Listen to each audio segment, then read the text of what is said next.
pues se ve pues la disminución en la incidencia de la enfermedad y también en las complicaciones, ¿no? En las complicaciones de la úlcera péptica. Entonces,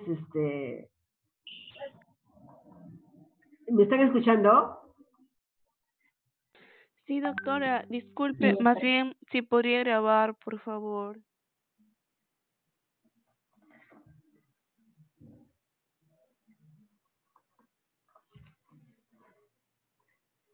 Tiene que dejar de compartir, doctora, para grabar. Un ratito.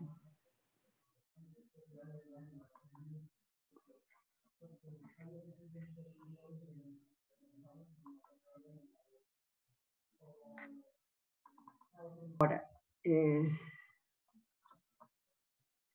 la úlcera péptica, con la definición, es una lesión que va a abarcar hasta la muscularis mucosa, ¿no? Esa es la definición de una úlcera péptica, que es consecuencia de un desbalance entre los factores agresivos y los factores defensivos de la mucosa gastroduodenal, ¿no? De la mucosa gastroduodenal. Sin embargo, como les decía, también otro hecho fundamental en la incidencia de esta enfermedad fue el hallazgo del Helicobacter pylori, descubrimiento y del rol que juega el Helicobacter pylori en la génesis de la enfermedad, ¿no? En la génesis de la enfermedad.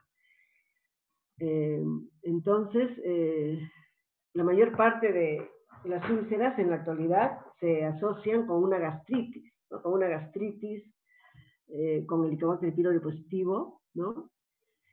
Y también el otro factor fundamental en la génesis dentro de los factores agresivos son el consumo de AINES, ¿no? Y más, sobre todo en las personas añosas, como les decía ahora a mis alumnos. Si bien es cierto que la incidencia de la úlcera y sus complicaciones han disminuido, estas son más frecuentes ahora en personas añosas, ¿no? Que generalmente consumen AINES. Entonces los AINES también juegan un rol muy preponderante en la génesis de la enfermedad y también de la aparición de las complicaciones. Entonces acá tenemos la génesis, los factores defensivos que ustedes ya lo conocen, estos de ciencias básicas, ¿no? Sobre todo el ácido clorhídrico, los AINES, el estrés, el tabaco, el café, ¿no? Y los defensivos, el moco, el bicarbonato, prostaglandinas, el flujo sanguíneo también es muy importante, ¿no? Y otros factores de regeneración y de reparación. Entonces la prevalencia, miren, del Helicobacter pylori es muy alta, de 20 a 90, hasta el 95% de pacientes con úlcera duodenal. Y úlcera gástrica hasta el 70%. ¿No? Y es por la ingesta, o sea, la transmisión es oral fecal, ¿no? Es oral fecal. Entonces, lo que va a hacer el Helicobacter pylori es crear un ambiente neutro, ¿no? Un pH, ¿no? Un pH adecuado, de tal manera que pueda vivir sin ser lesionado por los jugos gástricos. Aparte de la gastritis que provoca el Helicobacter y de la úlcera péptica, también tiene otros problemas, ¿no? A la larga puede ¿no? desencadenar en úlcera duodenal gástrica también, puede causar adenocarcinoma del estómago y también linfomas tipo MALT, ¿no? Entonces no solamente es la cuestión de la úlcera, sino también otras patologías mucho más graves, ¿no? Mucho más graves. Sigamos.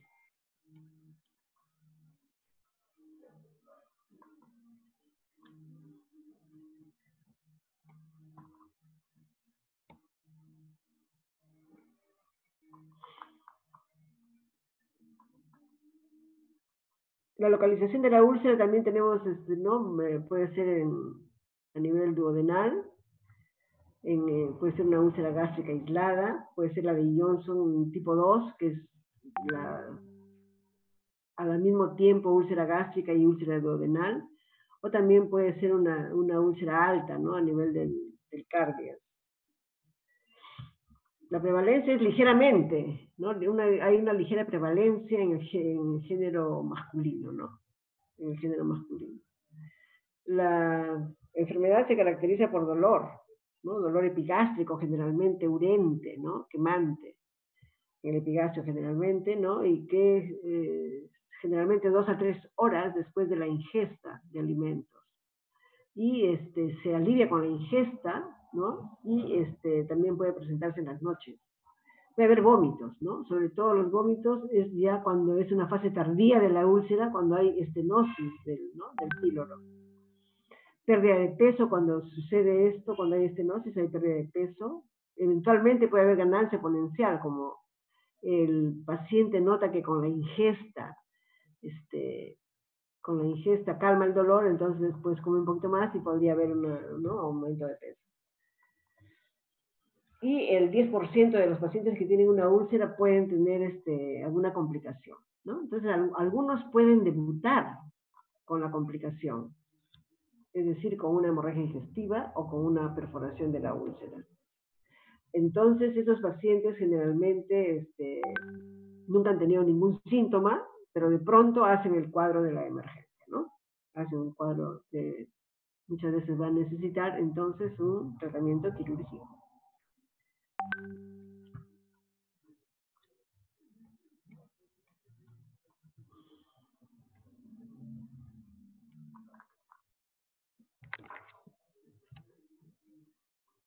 El diagnóstico es por historia clínica y la endoscopía, lo he puesto acá con rojo porque juega un rol preponderante, ¿no? En confirmar el diagnóstico, el estadio, ¿no? También muy útil en las hemorragias digestivas para localizar en dónde está el vaso sangrante y también la endoscopía, aparte de hacer el diagnóstico, puede ser terapéutica también, ¿no? Por diferentes métodos que ya vamos a ver. En hemorragia digestiva. Anteriormente, antes del advenimiento de la endoscopía, se utilizaba la radiografía doble contraste, ¿no? Radiografía de estómago y duodeno, pero prácticamente está en desuso.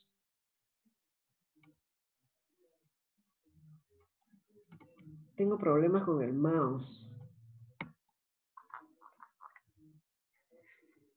Entonces, las indicaciones en úlcera péptica pueden ser de emergencia, que son, ya hemos dicho, la hemorragia y la perforación, y la electiva es la obstrucción pilórica, sobre todo, ¿no? Ya con los inhibidores de bomba de protones, ya el fracaso de la terapia médica ya prácticamente no se ve, salvo en aquellos pacientes que son indisciplinados, que no siguen el régimen de tratamiento, ¿no? Que no hacen la erradicación del Helicobacter pylori, pero actualmente casi esta indicación ya no se ve ahora, ¿no?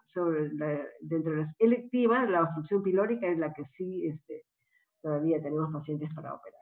Y cuando hay sospecha de neoplasia maligna, ¿no? Entonces, cirugía electiva también, ¿no?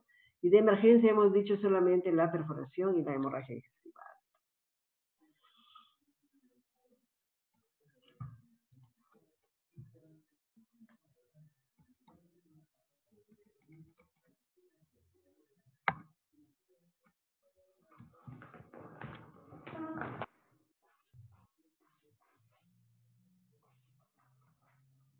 Voy a poner el mouse.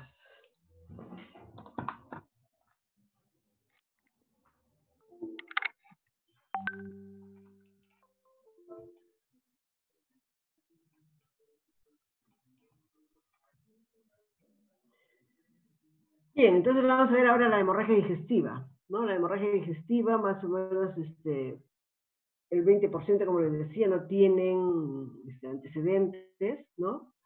Se da más o menos en el 10% de pacientes que tienen una úlcera péptica. El 80% de episodios de hemorragia digestiva por úlceras se ven espontáneamente y tienen una mortalidad aproximada del 7%, ¿no? El cuadro clínico puede ser de un shock hipovolémico, ¿no? Como el caso que les he puesto ahora.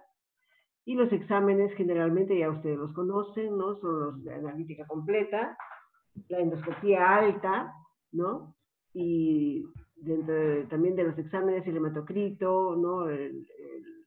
Función renal, el grupo sanguíneo, ¿no? Pruebas cruzadas, el perfil hepático también tenemos que solicitar, y el hemograma, la hemoglobina, el hematocrito, etc., ¿no? ¿Y cuáles son las bases del manejo en un paciente con hemorragia digestiva? En primer lugar, la estabilidad hemodinámica, es lo principal, ¿no? Y luego ya viene la endoscopía, una vez que hemos estabilizado a nuestro paciente, la endoscopía, ¿no? Que también es terapéutica, como hemos dicho. que generalmente se hacen entre las primeras 24 horas, y hay diferentes métodos, ¿no? Hay con calor, con termocoagulación, con clips, o también con inyección de epinefrina, y otros métodos que ya vamos a ver. Y además también se inicia inmediatamente, una vez que el paciente está estabilizado, sus inhibidores de bomba de protones, ¿no? En dosis tope. También eventualmente puede utilizarse el opioide, ¿no?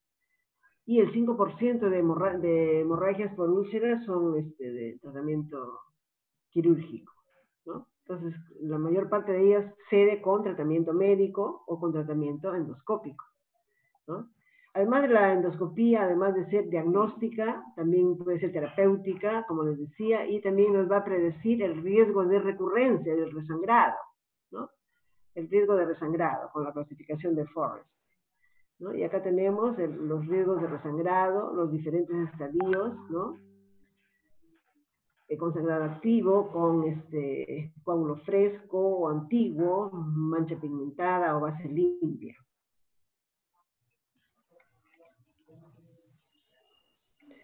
Acá tenemos el riesgo de resangrado, de acuerdo a los estadios. Si es que es 1A, pues es el sangrado en chorro, 80-100%, y también cuando hay escurrimiento continuo, ¿no? Con estigma de sangrado, es vaso visible, hasta 50-80%, coágulo pardo adherido, 20-30%, coágulo plano de base negra, 5-10%, y sin estigma de sangrado, o sea, con el lecho limpio, de 1-2% de riesgo de resangrado. El tratamiento, además, como les decía, es endoscópico, ¿no? Está indicado, dice, en el Forrest 1 y 2. Mamita, mami. Los métodos que se utilizan para hacer la coagulación del vaso sangrante son métodos térmicos con inyección y también métodos mecánicos. Entre los métodos térmicos tenemos la sonda multipolar, el plasma de argón, ¿no? Que es lo ideal. También hay láser, ¿no? Hay sonda caliente, también es otra forma de hacer, que hace utiliza el gastroenterólogo para la úlcera sangrante. Inyección, ¿no? Con epinefrina, con alcohol de alta gradación. Trombina también puede utilizar, fibrina. Y métodos mecánicos, ¿no? Los hemoclips son los más usados, y eventualmente también suturas o ligadura en banda. O los endoloops, ¿no? El endoloop también es otro método que se utiliza para hacer la hemostasia. Entonces, el tratamiento endoscópico nos sirve entonces para hacer el tratamiento para coagular el vaso sangrante, además también para ver el Forrest y también para ver el cual nos va a permitir ver el riesgo de resangrado, ¿no? Y de acuerdo a eso, si es que el paciente no va a necesitar o no cirugía.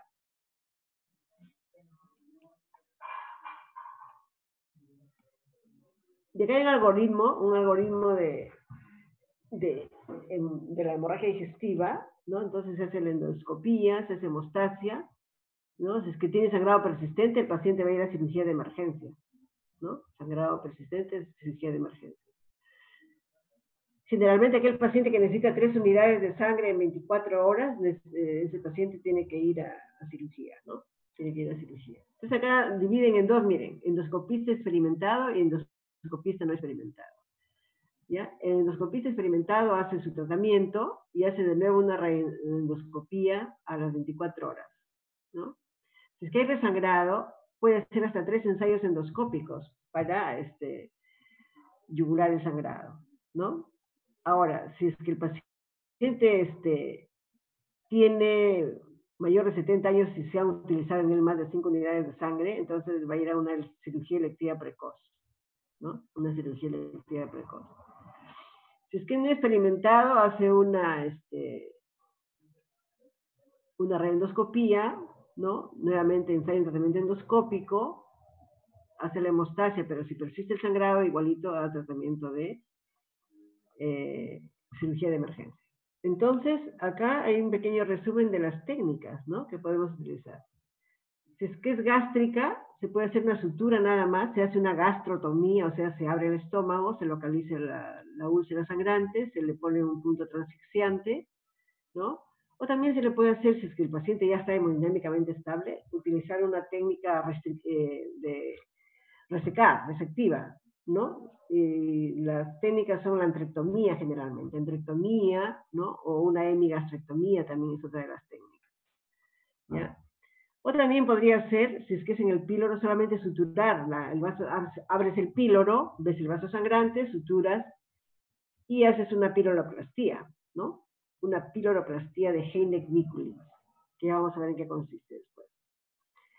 Y también si es que es duodenal, se hace sutura, ¿no? Y hacemos la ligadura de la arteria gastroduodenal. Y después, por supuesto, que al mismo tiempo estamos dándole los inhibidores de bomba de protones, y después de que ha sido operado nuestro paciente, va a ir al tratamiento para erradicar el Helicobacter pylori, ¿no?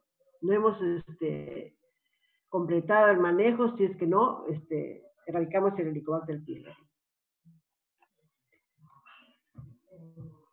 Ahora, como les decía, el tratamiento es individualizado, no es un tratamiento para todo el mundo. O sea, toda la gama de alternativas quirúrgicas que tenemos tienen que ser, se tienen que individualizar a qué tipo de paciente tengo. Si es un paciente añoso, con comorbilidades, ¿no? O si es un paciente joven, que está nutrido, o si es que es un paciente que está en shock hipovolémico, ¿no? Es diferente de un paciente que está estable hemodinámicamente. El que está con un shock hipovolémico, lo único que voy a hacer es yo solamente hacer la hemostasia del vaso que está sangrando, el paciente que está grave, nada más. Pero si el paciente está hemodinámicamente estable, aparte de ponerle la sutura del vaso sangrante, también puedo hacerle algún procedimiento curativo. Dentro de los procedimientos curativos tenemos también las vagotomías, ¿no? Porque ustedes saben que el nervio vago es el que va a tener mucha que ver en la fisiología de la génesis del ácido clorhídrico a nivel de las células parietales. Entonces, la vagotomía son alternativas de manejo en el paciente con hemorragia digestiva que está hemodinámicamente estable. O sea, no solamente nos limitamos a parar el sangrado, sino también ya un tratamiento curativo de la úlcera péptica. Y si está bien, ¿no? Si el paciente está estable, etcétera, ¿no? Y ya dejó de sangrar, le puedo hacer también una operación resectiva, o sea, una antrectomía, ¿no? Con una reconstrucción tipo Billrock 1 o Billrock 2. Pero eso va a depender de cómo está mi paciente. Entonces, en el paciente que está hemodinámicamente estable, puedo aparte añadir procedimientos curativos de la úlcera. Si el paciente está, y cuando digo curativos son las vagotomías o las resecciones, ¿no? Y si es que está inestable, simplemente hago la sutura de la úlcera y la arteria que está sangrando, ¿no? O sea, hago la hemostasia. Entonces va a depender de nuestro paciente, no es para todos así, ¿no? Uniformizados.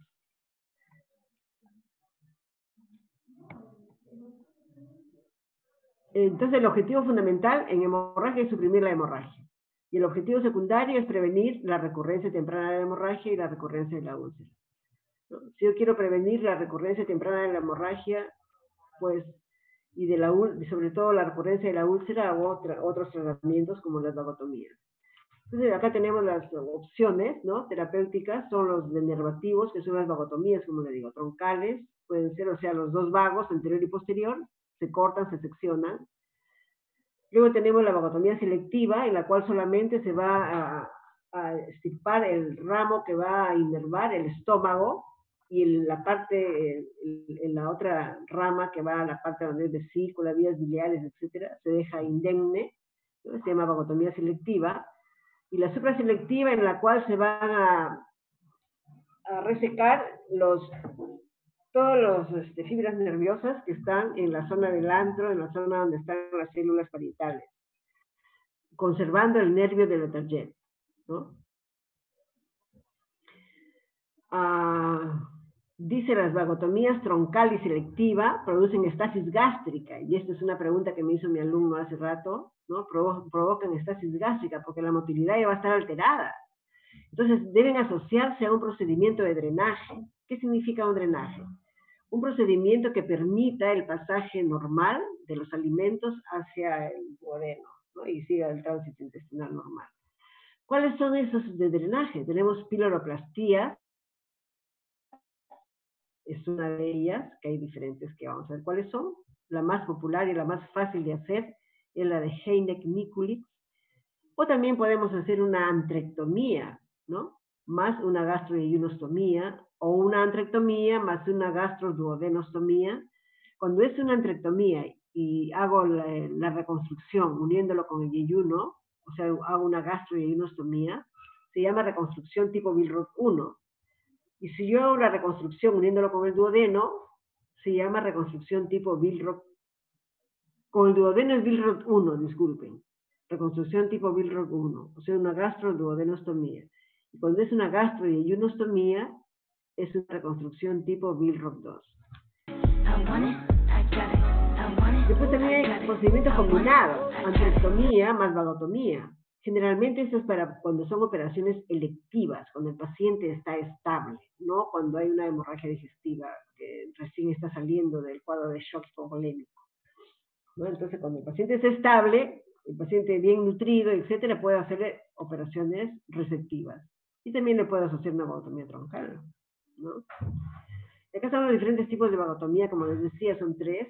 La troncal, ¿no? En la cual se van a resecar ambos vagos, ¿no? Arriba, acá.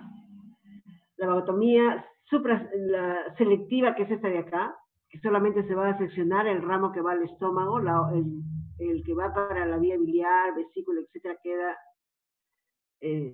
no se reseca, ¿no? Y la vagotomía selectiva, o supraselectiva, o altamente selectiva también se llama, o de células parietales. 3 nombres tiene. Vagotomía supraselectiva, de selectiva, o vagotomía de células parietales. Esos 3 nombres consisten en seccionar los pequeños, ¿no? Filetes nerviosos que van a inervar la zona donde están las células parietales. Y se preserva el nervio de la Target, ¿no? Es su característica.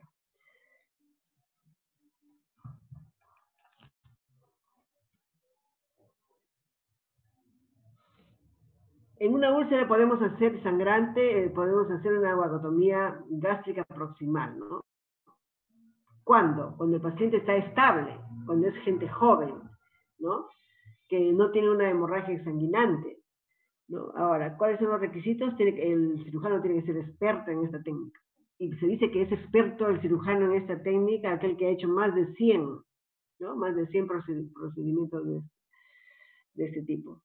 Tiene una baja mortalidad operatoria, tiene una tasa de resangrado mínima, ¿no? Muy baja, y tasa de úlcera recurrente también menor del 10%, ¿no? Hasta los 3,5 años después de... Y esta vagotomía no requiere procedimiento de drenaje, ¿eh? No requiere procedimiento de drenaje. La vagotomía altamente selectiva. Otra alternativa que tenemos es hacer una vagotomía troncal y una piloplastía con ligadura de la úlcera, ¿no? Con ligadura de la úlcera sangrante. Entonces acá se le moviliza el duodeno, se abre el píloro, ¿no? Se abre la zona, se liga el vaso sangrante y se va a suturar haciéndole la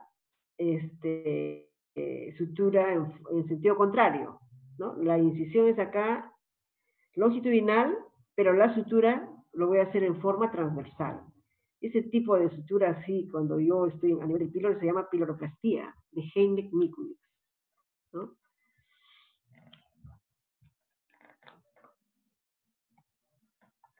Y acá tenemos, miren, una vagotomía troncal, ¿no? Los dos nervios seccionados. Acá se ha abierto el píloro, ¿no? Se ha localizado la arteria en el fondo, se liga, y se está suturando, ¿no? En sentido inverso, o sea, transversal. Esa es la piloroplastia de Heineck-Mikulicz. Entonces, incisión longitudinal, al fondo se ve ya suturada el vaso sangrante, y para la piloroplastia es la sutura transversal. Se llama Heineck-Mikulicz. Tenemos otro tipo, esta es la Heineck-Mikulicz, ¿no? Bien explicadita acá, incisión longitudinal y sutura transversal. De tal manera que la boca queda ancha, ¿no? Después tenemos la de Finney, que es prácticamente una ¿no? Una incisión en U entre la parte distal del estómago y la parte inicial del duodeno, y se hace una sutura también, ¿no? De tal manera que también queda una boca ancha. Y esta es la de Habulay, ¿no? Es también casi similar a la anterior, al Finney, ¿ya? Y la de Boschel, que también es un T, y también miren cómo va a quedar al final, la sutura va a quedar acá una boca ancha, de tal manera que no haya estasis. Entonces las piloroplastías, el objetivo es que no haya estasis gástrica, ¿no? Y también hay opciones terapéuticas receptivas, como les decía, la antrectomía y la gastrectomía subtotal, ¿no? ¿Qué cosa van a eliminar van a eliminar las células parietales y las células del antro, que son las células que van a producir ahí ¿no? En un paciente crítico, ¿cuál sería lo ideal? Pilorotomía, o sea, abro el píloro, suturo la úlcera, ¿no? Si es que es y hago además la piloroplastia de Mikuli. Es lo más simple y lo más rápido que puedes hacer en un paciente que está chocado. En un paciente que está estable, puede ser una vagotomía troncal y una piloroplastia con ligadura de la úlcera, ¿no? En un paciente estable, sin factores de riesgo, tienes dos alternativas. Una vagotomía troncal y antrectomía con resección o sutura de la úlcera. Y la otra alternativa es una vagotomía gástrica proximal o altamente selectiva, ¿no? Con una duodenostomía y sutura de la úlcera. Entonces hay varias alternativas. Como les digo, diferentes alternativas para diferentes tipos de pacientes. También existe otra técnica que es la seromiotomía anterior ¿no? Con vagotomía posterior de Taylor. Consiste en sección de filetes nerviosos que van al estómago a nivel del cardiac y se continúa hacia abajo con la seromiotomía a nivel de la cara anterior y paralela a la curvatura menor, hasta el antro. Y además se debe hacer una sección del vago posterior, o sea, una selectiva, ¿no? Después tenemos acá, ¿no? Vagotomías con antrectomías, diferentes tipos de reconstrucción.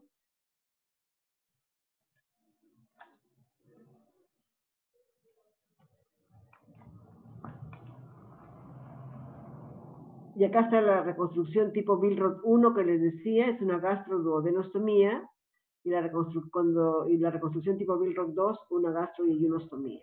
Entonces en la Billroth 2 tengo que suturar el muñón del duodeno. Miren, acá está suturado el muñón duodenal, y le hago una anastomosis con el yeyuno. Pero ustedes se darán cuenta que acá, como queda una boca bien ancha en el estómago, se tiene que suturar, ¿no? Y cuando es Billroth 1, dejar una boca suficiente para unirla con el duodeno.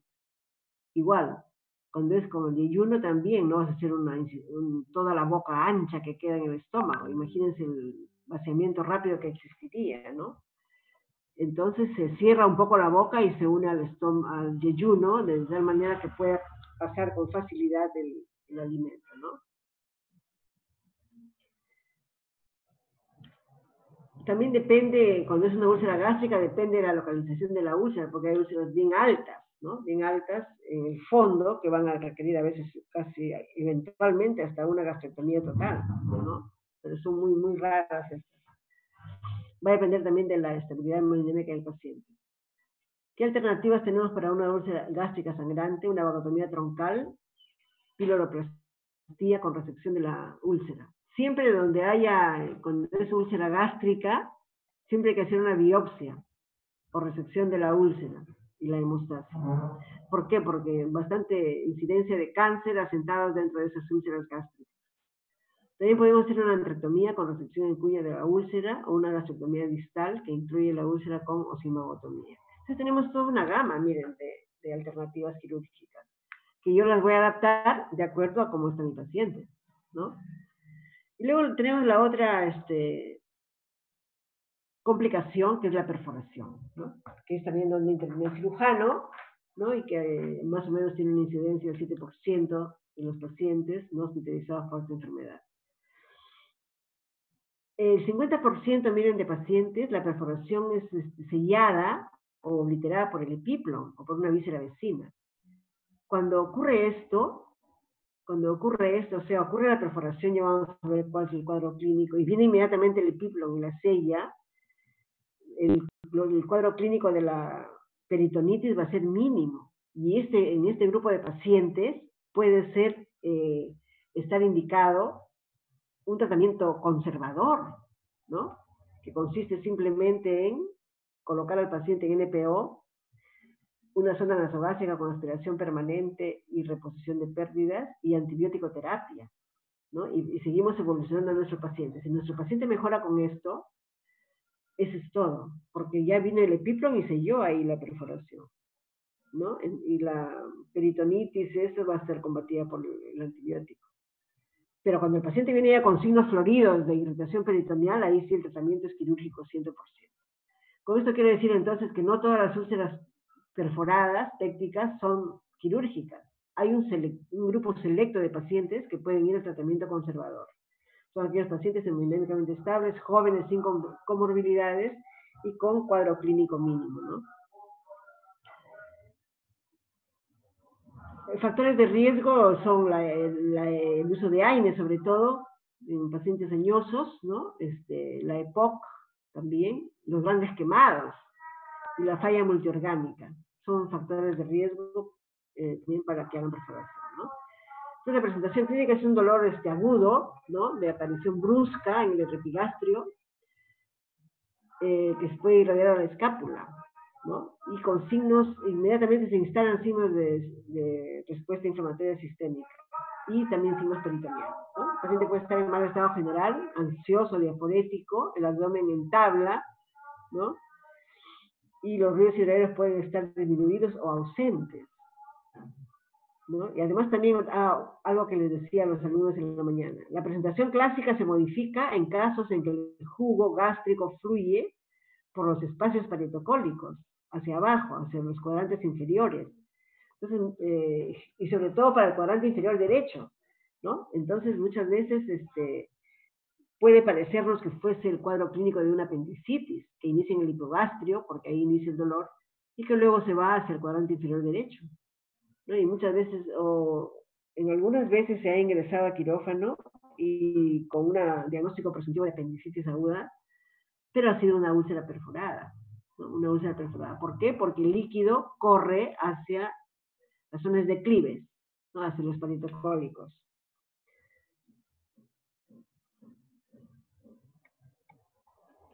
Ay, tengo dificultad para pasar. El diagnóstico es muy fácil, con una radiografía de tórax de pie, ¿no?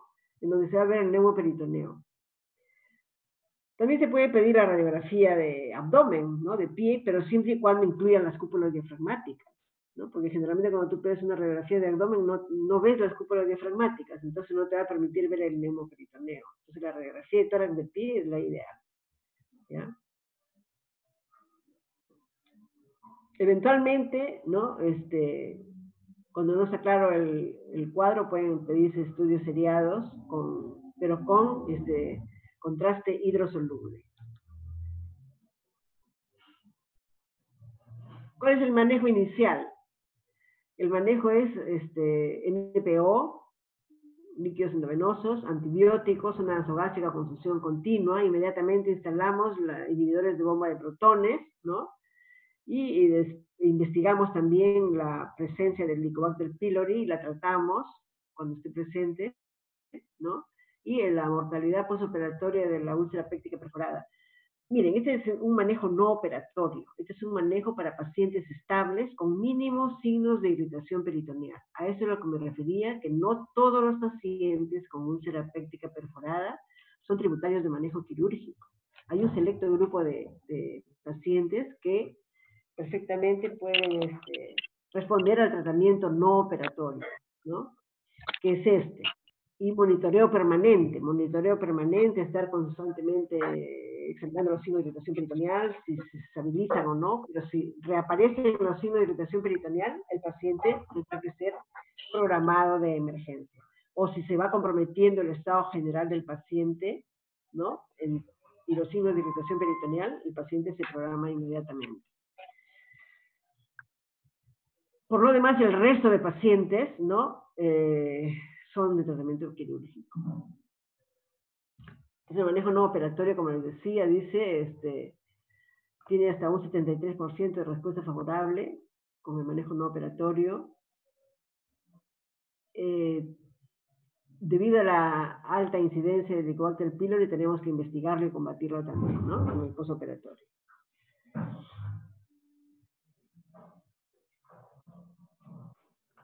Ahora, dice, no hay mayor diferencia entre el tratamiento operatorio de una hemorragia por úlcera péptica y el tratamiento operatorio de una perforación. O sea, como tratamientos curativos son los mismos. O sea, yo trato la perforación, es decir, sutura la zona comprometida, la zona perforada, pero también puedo, si el paciente está estable, hacerle un tratamiento definitivo de la úlcera péptica, que son las vagotomías troncales o las técnicas receptivas de antrectomía, hemigastrectomía, etc., ¿no? Como métodos curativos de la enfermedad ulcerosa péptica.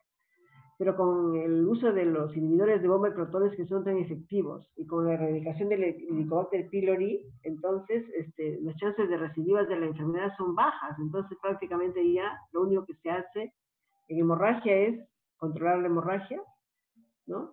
Y en la perforación, cerrar la perforación.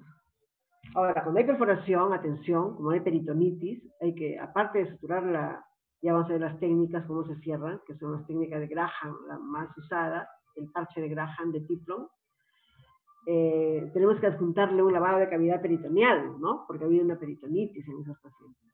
O sea, aparte de suturar la zona perforada, también hacemos una, y ustedes verán que la literatura de úlcera péptica no es tan actualizada. Casi no hay artículos actuales sobre úlcera péptica, sobre todo de las complicaciones de la úlcera péptica, porque cada vez son más raras estas complicaciones por el éxito en el manejo con los inhibidores de bomba de protones y con la erradicación del Helicobacter pylori, ¿no? Ahora, ya hemos visto el manejo no operatorio en grupos selectivos, y ahora el manejo operatorio consiste en el cierre simple, ¿no? Cierre simple cuando el paciente está grave, está hemodinámicamente inestable, solamente cierro con el procedimiento de parche de Graham. Si el paciente está estable, le podría hacer una vagotomía como método curativo o una cirugía receptiva. Entonces, como digo, eso se adapta de acuerdo al paciente, ¿no? Ahora, dice, la úlcera gástrica perforada tiene una tasa mayor de mortalidad, ¿no? Frente a la úlcera duodenal. También tiene mayor frecuencia de perforación recurrente, o sea que nuevamente vuelve a perforarse. Y se aconseja por este motivo resección de la porción de estómago que alberga la úlcera, ¿no? Los pacientes dañosos tienen riesgo 3 veces mayor de mortalidad y también de deterioro clínico. En la úlcera péptica perforada dice, debe decidirse si es necesario operar a estos pacientes, o sea, si el paciente está estable, tiene mínimos signos de irritación peritoneal, puede ir al manejo no operatorio. Ahora, si es que yo lo voy a operar, solamente le pongo el parche de Graham, o sea, le suturo poniéndole un refuerzo con Tiplon, o también debo incluirle una operación definitiva para reducir la hiperacidez. Eso se va a tener en cuenta con el paciente en sí, ¿no? Con mi paciente, de acuerdo a qué paciente tengo. Entonces acá dice, la condición del paciente me permite este tipo de intervención, o sea, hacerle una operación definitiva, ¿no? Entonces es exclusivamente individualizado el manejo, no es para todos, ¿no? Acá dice, existe actualmente en pacientes estables, dice, existe la tendencia a combinar el cierre de la úlcera, ¿no? Y hacer una vagotomía, ¿no? Y dentro de la vagotomía, elegir la vagotomía superselectiva o de células parietales, ¿no?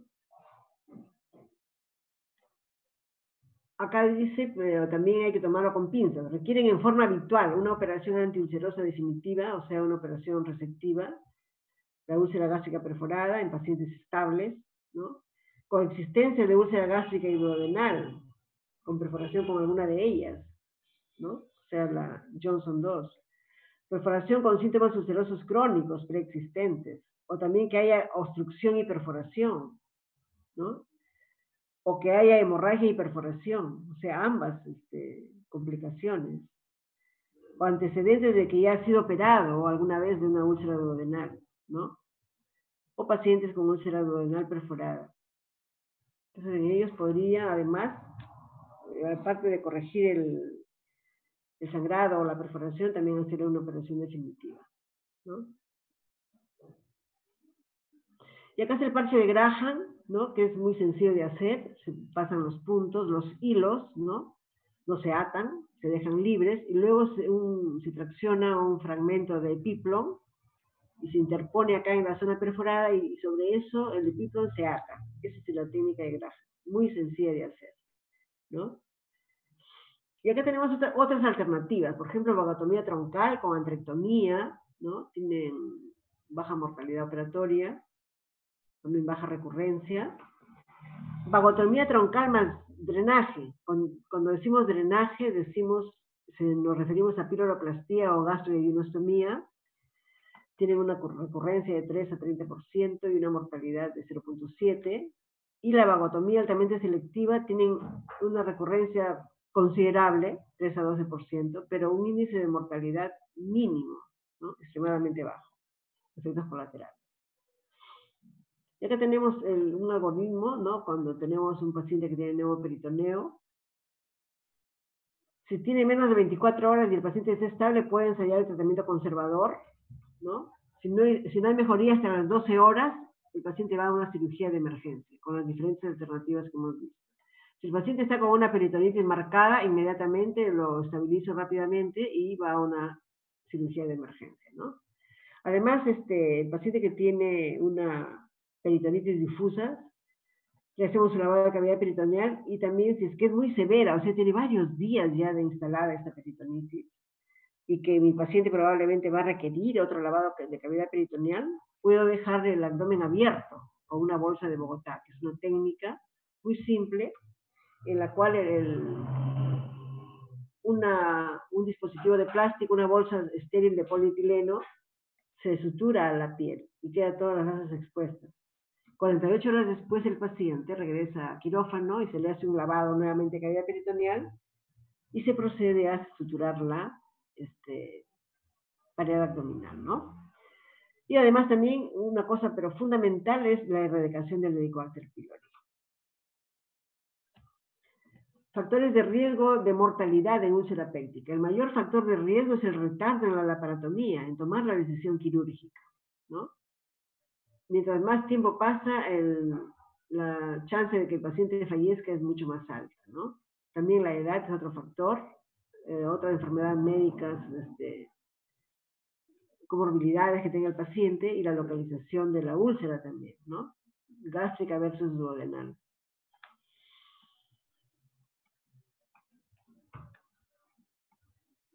Y este es un resumen de todos los procedimientos de los cuales disponemos y que podemos hacer en un paciente que tenga una úlcera duodenal sangrante, y si es que está comprometido o sea grave, o si es que es un paciente que está estable, ¿no? O una úlcera gástrica sangrante también, o una úlcera de boca anastomótica. A un paciente que se le hace una resección gástrica y se le hace una gastroyeyunostomía, también pueden hacer úlceras pépticas de la boca anastomótica, ¿no?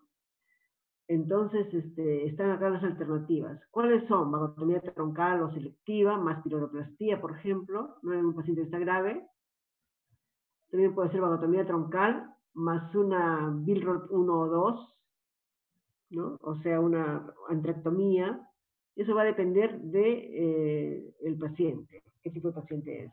Si es un paciente joven, puede hacer una resección, o sea, una antrectomía con una reconstrucción Billroth 1 o 2. Y en los candidatos quirúrgicos ideales puede hacer una vagotomía altamente selectiva con su piloroplastia, ¿no? Y sutura de la úlcera, etc. Cualquiera de las vagotomías, o también podría hacerle una resección, ¿no? Igual también para úlcera gástrica. Miren, tanto para úlcera gástrica como para la úlcera duodenal son los mismos procedimientos quirúrgicos, ¿no? ¿Por qué? Porque el tratamiento se basa en la génesis de la enfermedad, ¿no? En disminuir la acidez gástrica. Entonces, tal o cual método voy a emplear de acuerdo a mi tipo de paciente que yo tengo al frente, ¿no? Después acá también continuamos en úlcera perforada, el parche de Piplon, ¿no? El parche de Graham. Podemos hacerle también extirpar la úlcera con parche también de Graham, ¿no? También el candidato es para el paciente que está grave. El paciente quirúrgico ideal, el parche de Graham puede ser solo también, ¿no? O también le puedo añadir una cirugía curativa de la úlcera, las alternativas que ya hemos visto. Y cuando hay obstrucción, que es la tercera indicación de cirugía, pero que siempre es una operación electiva, porque es un cuadro crónico, también las mismas alternativas, ¿no? Las mismas alternativas. Ahora, cualquiera de estas técnicas, atención, pueden ser por vía laparoscópica, ¿no? Yo puedo tratar una úlcera perforada, sea duodenal o gástrica, o cualquier otra, sí, mediante laparoscopía, atención, ¿ya? Puedo hacer las vagotomías, todo puedo hacerlo por vía laparoscópica, no solamente por vía abierta. Si tengo la tecnología y tengo el entrenamiento, pues se hace por vía laparoscópica.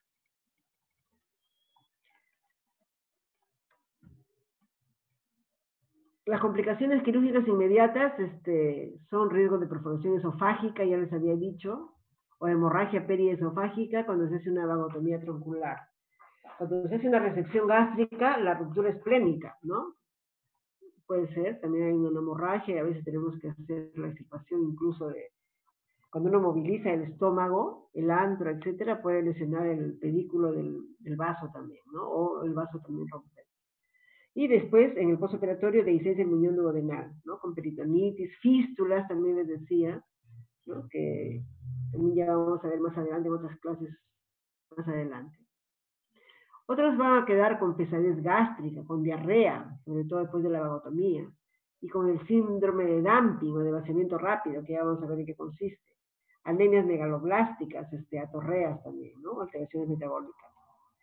El síndrome de dumping más o menos se presenta en menos de 5% de gastrectomizados, ¿no? Se caracteriza por palpitaciones, sudoración, sensación de lasitud o de desvanecimiento, diarrea o náuseas. Y es causada por el vaciamiento rápido, ¿no? De todo el contenido hiperosmolar, que va a causar una distensión del intestino y se liberan una serie de sustancias como la serotonina, la braviquinina, ¿no? Que van a aumentar la hipersecreción intestinal, aumentan el peristaltismo y causan hipovolemia transitoria, ¿no? Y esto se mejora con dieta fraccionada y pobre en hidratos de carbono. Complicaciones quirúrgicas de la cirugía gástrica pueden ser algunas que son inevitables, puede haber reflujo, puede haber gastritis. Cuando es una técnica inadecuada, una estenosis, ¿no? O un síndrome de asa aferente también, o cuando es una técnica insuficiente, una recidiva de la úlcera. Y cuando se hace operaciones resectivas, o sea, resecciones de la antro o una hemigastrectomía, existe la escala de Disick para ver el bienestar, ¿no? Cómo se siente el paciente después de esta cirugía. Entonces tiene 4 grados, excelente, el paciente está operado y no tiene ningún síntoma. Está muy bien cuando tiene síntomas leves y muy ocasionales, ¿no? Es satisfactorio cuando tiene síntomas leves o moderados, controlados, que no interfieren en su vida laboral, y no satisfactorio cuando los síntomas son moderados a graves, que interfieren con su vida laboral del paciente, ¿no? Como conclusión, a pesar de la disminución notable en el número de operaciones por úlcera, hay muchos pacientes que requieren cirugía definitiva en la actualidad, ¿no? Si se requiere de una operación por úlcera duodenal, la vagotomía de algún tipo es parte del tratamiento. Y si es gástrica, se requiere resección gástrica con o sin vagotomía. Y la vagotomía altamente selectiva puede hacerse en la mayoría de pacientes, ¿no? Excluyendo a aquellos que se encuentran inestables o que tengan padecimientos concomitantes graves, ¿ya? ¿Por qué? Porque generalmente demora más el tiempo intraoperatorio, porque hay que ir buscando, ¿no? Los ramos nerviosos muy delgaditos para ir seccionándolos. Entonces lleva el tiempo operatorio más prolongado y en esos pacientes pues lo que se requiere es que el tiempo operatorio sea más corto posible, ¿no?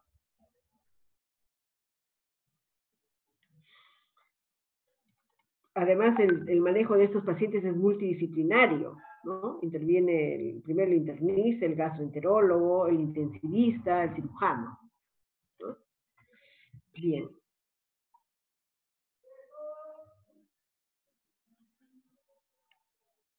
Si tuvieran alguna pregunta respecto a estas complicaciones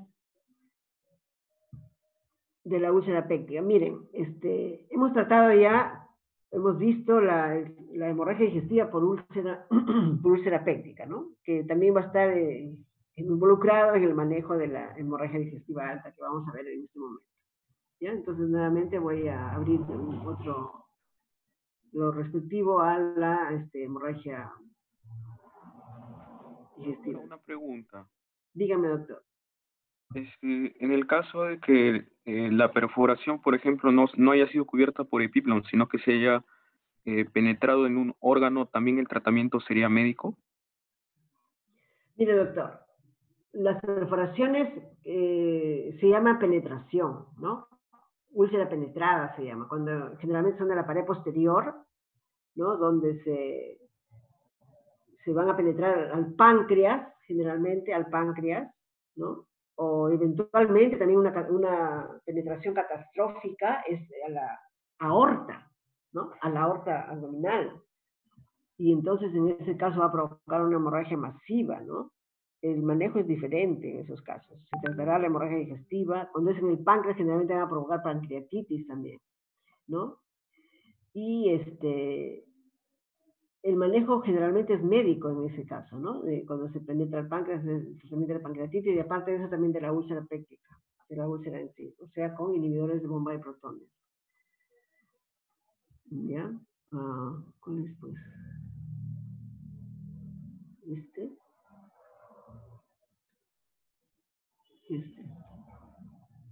Ok. Son úlceras penetradas, se llaman, doctor. Que son bien raras, ¿ah?